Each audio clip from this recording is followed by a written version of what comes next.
बिस्मिल्लाहिर्रहमानिर्रहीम अल्हम्दुलिल्लाहि वकफ़ा वसलामुन अला इबादिहिल लज़ीना इस्तफ़ा अम्मा बाद। आजकल लोग एक दरूद के बारे में सवाल कर रहे हैं कि ये जो दरूद तुनजीना है या उसको तुनजीना भी कहा जाता है कि ये दरूद पढ़ना दुरुस्त है या नहीं है, और या इस सवाल को यूँ भी किया जाता है कि ये किसी हदीस वगैरह से साबित है कि नहीं है।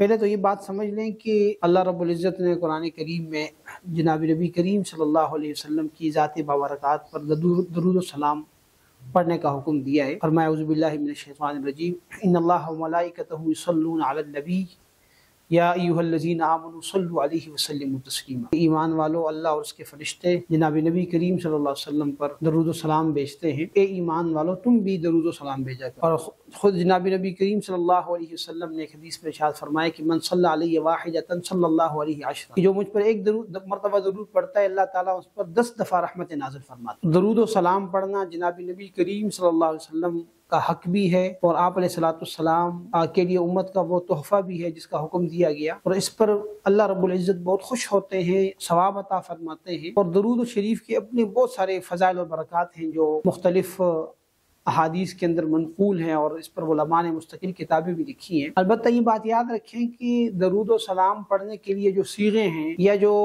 दरूद व सलाम पे किताबें लिखी गई हैं, उसमें 2 किस्म के दरूद व सलाम हमें मिलते हैं। एक तो वो हैं कि जो अहादीस के अंदर मनक़ूल सलात व सलाम की सीगे, उसकी अपनी बरकत है और उसके अपना एक सवाब है, उसके सवाब में शक नहीं है, उसके अफजल होने में भी शक। लेकिन दूसरी तरफ दरूद व सलाम के बाद वो सीगे भी हैं जो मुख्तलिफ बुजुर्गों से मनक़ूल हैं और उनका मफ़हूम भी दुरुस्त है, उसमें कोई खिलाफ़ शरा या कोई कुफ्रिया शिरकिया बात भी नहीं है। तो ऐसे दरूद को पढ़ना भी बायसे अज्र व सवाब है, और दरूद व सलाम के उस हुक्म की तकमील है जो कुरान करीम के अंदर अल्लाह रब्बुल इज़्ज़त ने हुक्म दिया है। लेकिन इतनी बात ज़रूर है कि जो मसनून दरूद हैं, यानी जो सुन्नत से साबित हैं, उनका अज्र सवाब ज़्यादा है। जहाँ तक उन सीगों की बात है जो हदीस के अंदर मनक़ूल नहीं है, उनमें से एक दरूद वो है जिसके बारे में सवाल किया गया, दरूद तुनजीना या तुनजीना। ये दरूद किसी हदीस से तो साबित नहीं है, लेकिन इसका माना और मफ़हूम दुरुस्त है, और बाज़ बुज़ुर्गों के मुजरबात में से भी है कि इसको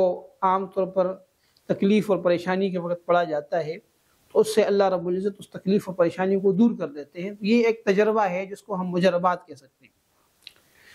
और ये दरूद जो है, इसके बारे में यानी ये मनक़ूल है कि कोई बुज़ुर्ग थे, बहुत बड़े बुज़ुर्ग गुजरे हैं। तो एक दफ़ा वो सफ़र कर रहे थे, तो रास्ते पे इनका नाम है शेख मूसा अज़्ज़रीर रहमतुल्लाहि तआला अलैह, ये एक बड़े बुज़ुर्ग हैं।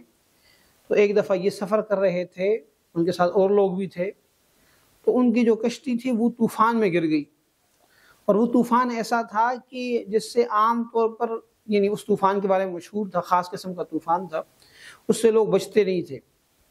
तो इन बुज़ुर्गों को जनाब नबी करीम सल्लल्लाहु अलैहि वसल्लम की ख्वाब में ज़ियारत हुई, और आप अलैहिस्सलाम ने उनको ये कलिमात सिखाया कि ये पढ़ें। तो ये वो दरूद तुनजीना है। तो चुनांचा उन्होंने उस कश्ती वालों को हुक्म दिया, उन्होंने पढ़ना शुरू किया, और कहते हैं कि 300 दफ़ा पढ़ा था कि अल्लाह रब्बुल इज़्ज़त ने उस तूफ़ान को ख़त्म कर दिया और ये लोग बच गए। तो बहरहाल ये इस सिलसिले में इसके बारे में ये रिवायत है, बुज़ुर्गों से मनक़ूल है, और ज़ाहिर है कि इसका माना मफ़हूम भी दुरुस्त है, इसलिए इसको पढ़ने में कोई हर्ज नहीं है। लेकिन बहरहाल जो सीगे अहादीस के अंदर मनक़ूल हैं, सुन्नत से साबित हैं, वो ज़्यादा खैर व बरकत का बाइस हैं, ज़्यादा सवाब का बाइस है। अल्लाह ताला हम सबको अमल करने की तौफ़ीक़ अता फ़रमाए। व आख़िर दावाना अल्हम्दुलिल्लाहि रब्बिल आलमीन।